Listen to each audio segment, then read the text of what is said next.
फिर हमने आपके बेटे का एक बयान देखा और उससे लग रहा है कि अ, बेटा बाप से कहीं आगे ज़्यादा बढ़कर है और बाप कहीं सॉफ्ट लग रहा है। बेटे ने कहा कि मैंने फादर को कहा है कि आप विपक्षियों से कॉम्प्रोमाइज़ न करें, सबको खड़ा रहने दें, मेरी राह को आसान बनाने की कोशिश न करें। और ये भी कहा कि मैं अगर जीतूं तो अपने काम पर जीतूं, इसलिए न जीतूं कि मैं राज ठाकरे का बेटा हूं। किससे कॉम्प्रोमाइज कर रहा हूं मैं?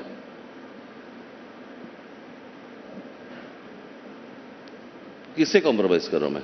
आप बेटे की राह आसान बनाने की कोशिश कर रहे हैं, लोगों से बात कर। मैं आपको एक बात बता देता हूं, सिंपल चीज है। मैं जिस तरह से सोचता हूं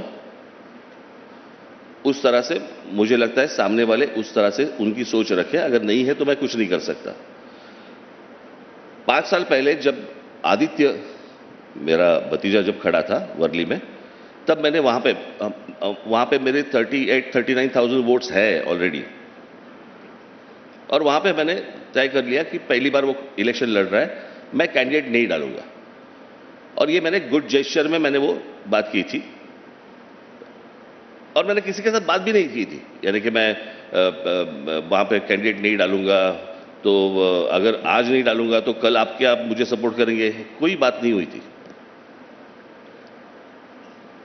अभी आप एकनाथ शिंदे हो, देवेंद्र जी हो या और कोई हो, जिनके साथ मेरे संबंध बहुत सालों से है, बराबर, अगर मेरा बेटा खड़ा हो रहा है, अगर गुड जेस्चर में उनको खड़ा नहीं करना है ना करे, खड़े करने हैं उनको उम्मीदवार खड़े करें।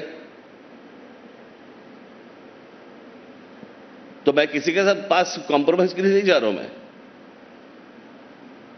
और अमित ने तय कर लिया है इलेक्शन लड़नी है, तो देखिए ये आज कोई बोलेगा कि भाई मैं आज कैंडिडेट नहीं डालूंगा, 5 साल के बाद तो डालने ही वाले हैं, तब इलेक्शन लड़नी होगी तो आज ही लड़े।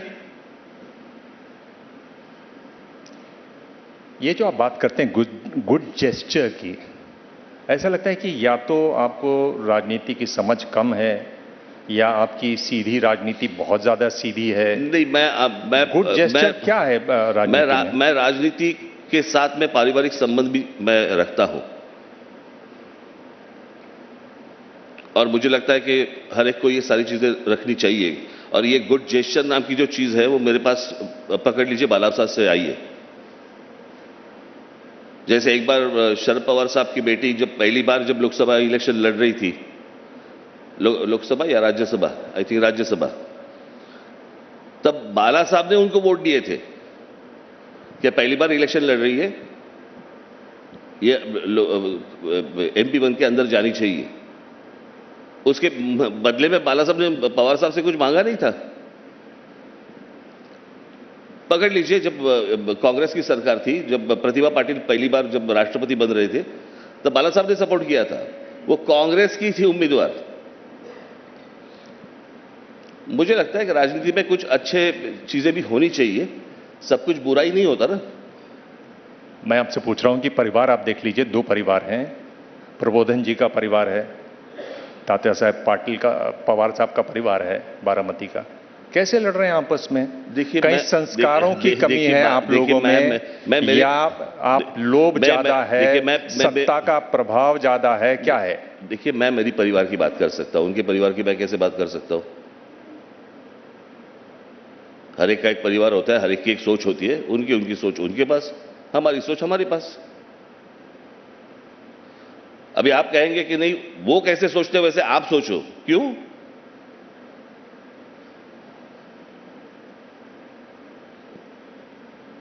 यानी आप समझ लीजिए ना, जब मैं शिवसेना से जब मैं बाहर निकला,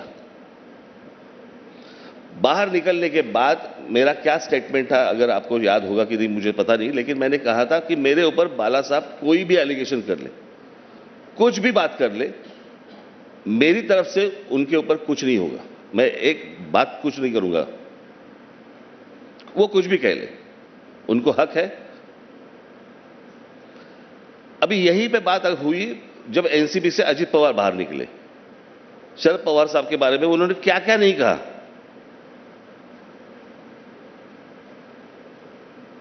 तो मुझे लगता है कि हर एक की एक सोच की बात होती है, मेरी सोच वैसे है, मैं वैसे कदम उठाता हूं। और बात यह है ना कि राजनीति आपको समझ में आती है या नहीं आती है। देखिए सक्सेस होता है ना, सक्सेस, तब आप जैसे लोग सबको बोलते हैं कि देखो राजनीति करनी है तो इनकी जैसी करनी है, और जब सक्सेस नहीं मिलता तो आप सवाल पूछते हैं इनको राजनीति करने आती है क्या? तो ऐसे थोड़ी होता है।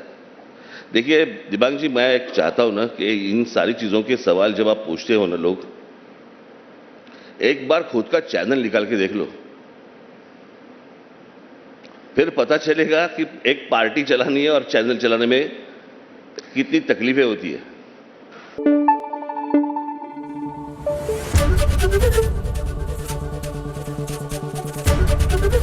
एबीपी न्यूज आपको रखे आगे।